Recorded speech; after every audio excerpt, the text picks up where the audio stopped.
Hey everyone, Matt here from Docs Running, and today we're going to do a review of the top 5 stability shoes on the market as of April 2025. Now the reason we're doing this is for the first time ever we're actually seeing some additions to the stability category in running footwear, because for years we were losing lots. We lost some great shoes along the way, and my complaint is we have lost a lot of faster shoes in the stability category, and we still haven't seen a stability racing shoe, which I don't think we'll see one, and that's me just complaining.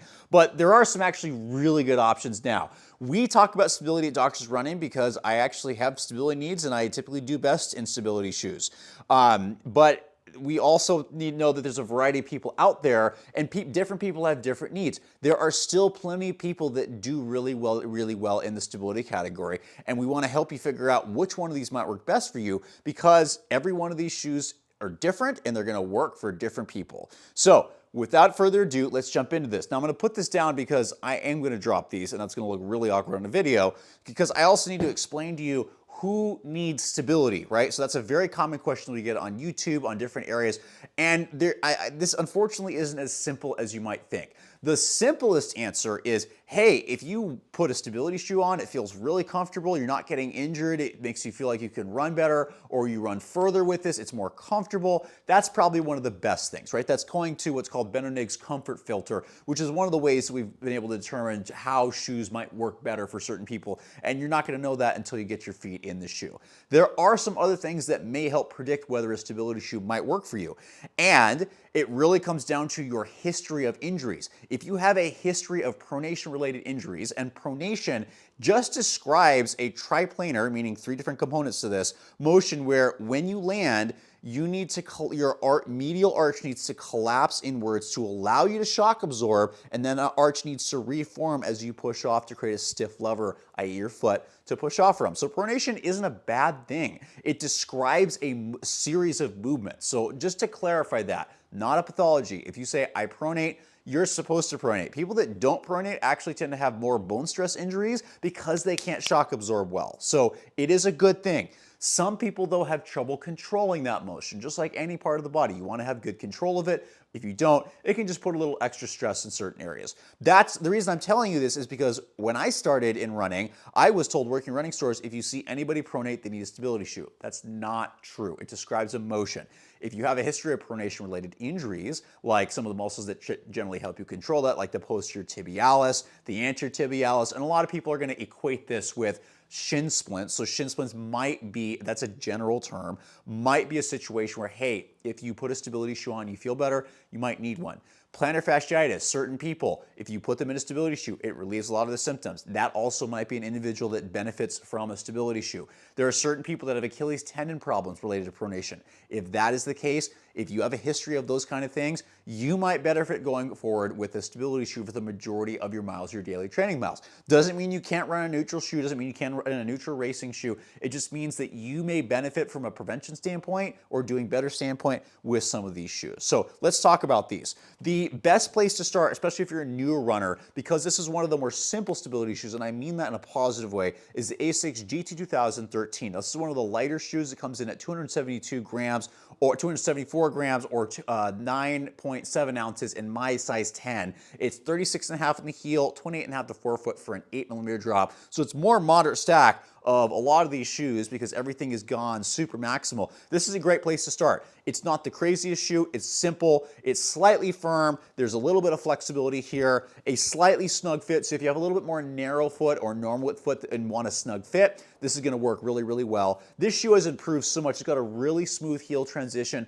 and a snappy toe off. It's lighter. It's one of the lighter stability shoes, as I said. And Dave and I have really liked this shoe because it can do a lot of things. If you want to pick up the pace in it, it can do it. If you want to do easy miles, it can do it. If you want to do a long run, be a marathon shoe for a lot of people, it's a really great option without being plated or crazy. So this is a great shoe if you want to start somewhere. Good option. Now, the way they do stability is through what's called the 3D guidance system, which basically means in the midsole, there are certain places where it's going to guide you through. Certain parts of the midsole are going to collapse a little bit more than others, and so if you start to fatigue and press into the shoe more, it's going to push up back up into you and create a little bit more stability. That stability is primarily on the medial side, so when you put the shoe on, you're going to feel a little pressure in your arch here. The arch isn't that high. It also has some sidewalls and a wider shape, so you've got some stable neutral components in there there as well, but it's going to be primarily midfoot stability with just a tad bit of lateral stability. So most people that pronate, you're going to do good. Those who have a little bit of supination, you might do as well. But this is the simple, great place to start. If you have a wider foot or you want a little bit softer cushioning, the Asics Keanu series is also a great alternative to this, but this is one of the better ones that I think from a simple stability standpoint, great shoe, really, really good option. Now, if you want a lot of cushion, that's where the Puma ForeverRun Nitro 2 is going to come in. I did not like the first version of this shoe. The second version has been phenomenal. They completely redid this from top to bottom. The Nitro foam here has got a lot of bounce to it. It's not the lightest shoe. It's still got some heft to it, so it's heavier than the original version. Coming in, I'm trying to remember, at 308 grams or 10.9 ounces in my size 10. So it's definitely up there a little bit, not the heaviest of this review, but it's up there, and it's 38 in the heel, 28 millimeters in the forefoot for a 10 millimeter drop. It doesn't feel that high. So why this shoe is going to be a little bit different is because it's going to be one of the more guidance-based shoes. The Asics GT-2013 certainly has its guidance components. This is the much more centered shoe. So if you supinate, which is the opposite of pronation when you're going laterally, if you supinate or pronate, either one, this is going to be a good option. It is more on the mild stability side, right? And that's because there's no kind of post. The geometry is different where they've got what's called a run guide system, where the inner part, the mid part of the midsole is softer and the outer part is a little bit firmer. There's also sidewalls and this heel clip that tries to stabilize your heel on both sides. So yes, when you put the shoe on, you're not necessarily going to feel that kind of posting or arch support as much. You're just going to feel very centered. And as you start to run, you're going to notice, hey, I don't fatigue as much. I'm a little bit more in the middle. And that's where this is going to come in for people that don't want to be forced in one direction and just want to be kept in the middle. I will say one of the interesting things about this shoe is it does fit wider and the volume is much lower. So if you have a wider foot, but maybe not a really tall or big volume foot, the shoe is going to work really, really well for you. And the upper is getting better. It's still a little bit scratchy initially when you put it on, but then whenever you get in the run, that feeling totally goes away and it's really comfortable. And also big plus, a lot of these shoes, durability is phenomenal. I've got 100 miles on this one. I've been really enjoying it this year. So if you want a little bounce, it's not the fastest shoe, but definitely pick up the pace a little bit, but it's really good for cushion, guidance, centralized stability. This is a really, really good option, and Puma, you've done a great job with this. Now, when we talk about stability, generally, people are usually referring to the heel or the midfoot, right? So those are the middle and back parts of your foot. And so your calcaneus, your heel bone, and what's called the subtalar joint, which is the joint just a little bit up ahead of that, can certainly collapse inwards, and that's really important for shock absorption, like I said. But that's not the only place that pronation occurs. Pronation occurs at the heel, midfoot, and the forefoot. And a lot of people don't always do well with certain things that are kind of pushing back into them. There are certain people that have what's called valgus or varus positioning of the foot, where their foot is actually in their normal position, collapsed inwards. That's their middle, right? Generally, we like to say, oh, your foot's in a neutral position and you want to be able to get back that. There's some people that they sit here or they sit here, okay? If that's your natural position, a shoe like the X60 V14 is going to be a great shoe for you. Great training shoe. The older versions were a little bit heavy. They had a medial post, which is a firmer bit of material right on the midfoot. This version's completely different, and why that is because it actually has a medial elevation the entire length of the foot. There are two foams in here. There's a softer top layer and a slightly firmer bottom layer, and that actually continues the whole length, with that softer layer filling in the majority of the outside and the firmer layer filling in the majority of the inside, so your foot's going to be held like this, which some people are going to do really, really well. Like I said, those that maybe they kind of have a more like alternately positioned foot, or they need stability throughout the full length of the shoe, even into the forefoot, this is going to be a great option. If it's just a teeny bit short, so you got to be careful with sizing. If it's just normal to slightly wide, so if you need a little bit more room, this is going to be a great option. And actually, his weight is exactly the same as the Puma shoe, coming in at 308 grams or, oh my God, 10.9 ounces for my men's size 10. It's 38 in the heel, 30 in the forefoot for an 8mm drop, so a teeny bit lower than the Puma shoe, but a different ride, so not as bouncy. A really good walking shoe as well. Slightly soft cushioning, so not the softest ride, so not like the 1080, which is really soft, but moderately soft, well cushioned, not a bouncy ride, but a good rolling ride as these shoes have gotten much more rocker with a great heel bevel. So different kind of shoe, has stability on the medial side throughout the length of the whole part of the shoe. If you supinate at all, this is not going to be a good shoe for you. But again, those that also need forefoot stability, midfoot heel on that inner side, this shoe is going to be a really great option. It has definitely been a really, really good thing and a good addition to the market. Now, if you want more traditional stability, when I say traditional stability, I mean a thing called a medial post that I referenced earlier, i.e. a firmer bit of material along the heel or midfoot area that when you roll in, it really pushes back into you. That's not as common now. They're going a lot more different types, but the Brooks Glycerin GTS 22 has been a great shoe. It is the heaviest of all the shoes that I'm going to talk about, coming in at 11.6 ounces or 328 grams for my size 10. It's 38 in the heel or 39 depending on who you ask, and 28 or 29 depending on who you ask in the forefoot for a 10mm drop. It is heavier. The alternative to this, the slightly lighter shoe, is going to be the Brooks Adrenaline, but I really like the DNA tuned in this. It gives a little more bounce, so it doesn't feel as heavy as the listed weight, and I just like having a little bit more bouncy ride underfoot. It is very stable. Of all the shoes, this has the highest level of arch support or stability in the rear foot and midfoot of all the shoes that I'm going to list. So if you need a lot more stability and these kind of mild to moderate things aren't providing enough, the Brooks Glycerin GTS 22 is going to be a really, really good option for you. The fit is a little bit interesting. It is accommodating. There is a wide version of this. I found its fit normal and then it broke in over time. So now I've got about 50 miles on my pair. It's now starting to fit a little bit wider and I'm having to tighten the laces down, but the security is really good. This is their premium stability shoe compared to the Adrenaline. It's a really comfortable upper that can sit on your foot for miles, be it walking or running, so both do really, really well. But this heel is really nice and bouncy underfoot.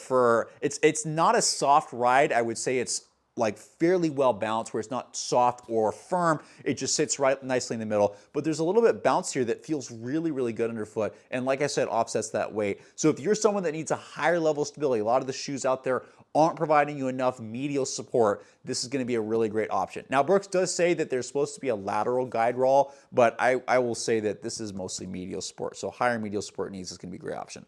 Now, the last category is the one that I complain about most frequently. And if you listen to the podcast, you've heard me complain about this. There's not a lot of faster stability shoes on the market. I'm actually going to show you the best one for most people, but I'm going to give you two other options. So this makes this technically like 5 best with some other ones if you want something faster. So the best fast stability shoe on the market is going to be the Saucony Tempus 2.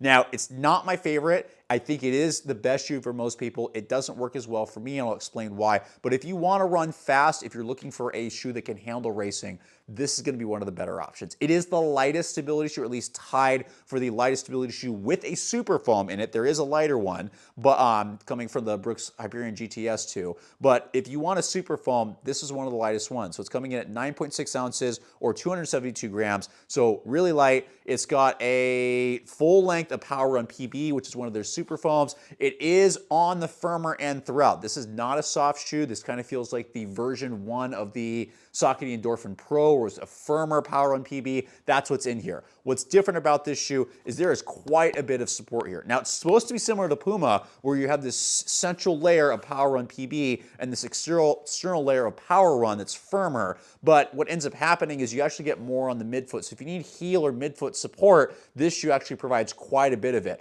What's different about it and what doesn't work as well for me is the fit is really narrow. So if you have a narrow foot or you want that really snug racing fit, this is going to do well. That doesn't do as well for me. I have a little bit of a normal sensitive foot, then I want something a little bit wider. So I can stuff my foot into this, but it just doesn't give me enough room. When I am running fast, it's fine. It's a firmer, stiffer ride underfoot. There's no plate in this shoe, but just because it's thicker, it just tends to have a little bit more stiffness there. So if you want to run faster, if you want a marathon shoe, maybe half marathon shoe, this is a really, really good option for those that want that want a super shoe that still has a super foam in it. I think it's the best executed thus far. I'm hoping version 3 is a little bit softer, bouncier, a little bit wider fitting, but this is one of the best options if you want to race. Now, if there's two alternatives you want to think about, that this I think is the best one for most people. The other shoe that's really blown me away has been the Adidas Supernova Solution 2. Now, why I'm not putting this in the same category, it's really flexible and the stability takes a while to break in. There is a top layer of Dreamstrike Plus, which is very nice and bouncy. This has been a favorite. I've got over 100 miles on this shoe. It's been a long run favorite. I've done workouts in this. Not as snappy as the Tempus, but it's still got a super foam for those who want it, and especially for those who want a little bit wider fit. And that's what differentiates itself from the Tempus, outside of being more flexible, is it's softer. The other one's firmer, and there's a wider fit. So this might be an alternative for those of you that are looking for it. But you just need to know that stability, it takes a while. When I first put this on, I was like, this is a neutral shoe.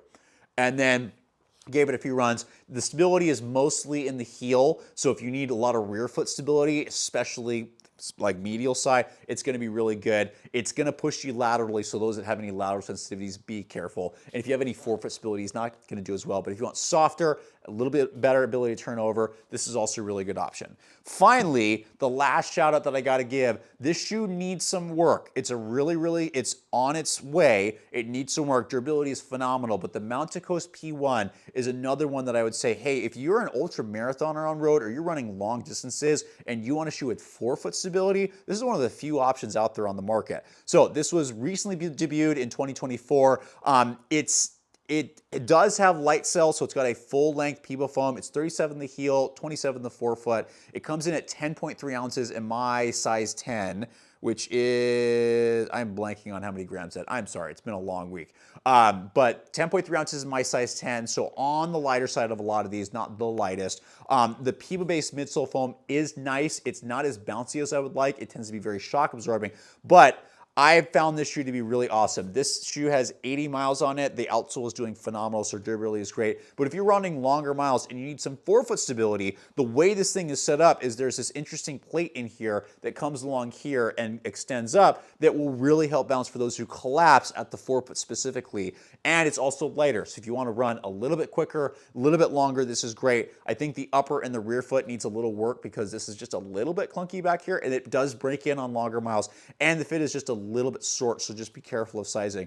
But I got to give Mountain Coast credit for actually putting out the closest thing we've seen to any type of racing shoe for stability people, especially over the ultra marathon distance. This is something to pay attention to. If this kind of fits your mechanics, it can be a really good option. I'm enjoying it the more it breaks in. So those are the big ones. So obviously I went off topic as usual, which for those of you that listen to Doctors Running, the podcast, you should know is not surprising at all. But top 5, let's see if I can put these up again and not, awkward way to end this video, not let them fall. These are the top 5 best stability shoes on the market right now for very different reasons, going to work for different people, be it for different levels of stability. So if you need higher stability, Brooks Glycerin GTS 22 is going to be really good. You need more centered, moderate stability. The Puma ForeverRun Nitro is going to do well. You need a simple, good stability shoe. Asics GT-2000 is going to be really great. You need full-length medial stability along the entire length of your foot on the inside.